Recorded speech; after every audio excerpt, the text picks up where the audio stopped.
వాళ్ళ కుటుంబానికి పెద్దోడికి లోబడ్డారు. అరే, నేను సర్వశక్తిమంతుడను, సర్వోన్నతుడైన దేవుడను, మిమ్ములను అద్భుతమైన రీతిలో కాపాడుతూ వచ్చానే, పోషిస్తూ వచ్చానే, అన్ని విధాలుగా ఆదరిస్తున్నానే, మీరు నాకేం లోబడలేదే, మీరేమి దీనులు కాలేదే, మీరేం తగ్గించుకోలేదే, మీరేమి విధేయులు కాలేదే, మీరు ఏమాత్రము కూడా ప్రార్థనా జీవితంలో పటిష్టంగా ఉండి నాకు లోబడలేదే అని దేవుడు తన హృదయంలో ఉన్న వేదన, బాధ ఇర్మియాకు చెప్పుకున్నాడు.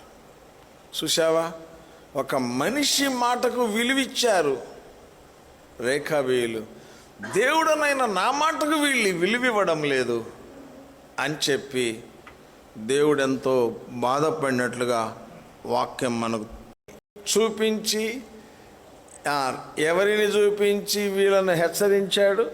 రేఖాబీయులు. అరే, ఒక మనిషి మాటకు వాళ్ళు అంత విలువిచ్చారు. మీరు నేను పెందలక్కడ లేస్తున్నా, అద్భుతమైన రీతిలో మీ యొద్దకు ప్రవక్తలను పంపుతున్నా, అయినా మీరు నా మాట ఏం వినలేదు, విధేయులు కాలేదు, తగ్గించుకోలేదు. ఏమాత్రము కూడా మీరు గమనించాలా, మనం ప్రార్థనలో పటిష్టంగా ఉండాలి అంటే తగ్గించుకునే మనసు ఉంటే తప్ప కాదు.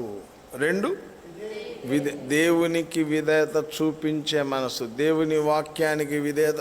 అసలు మీరు ప్రార్థన చెయ్యరు, ప్రార్థన నడవదంటే ఎందుకు నడవదు?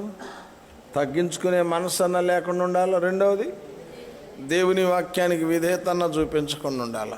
అందుకే ప్రార్థన నడవదు.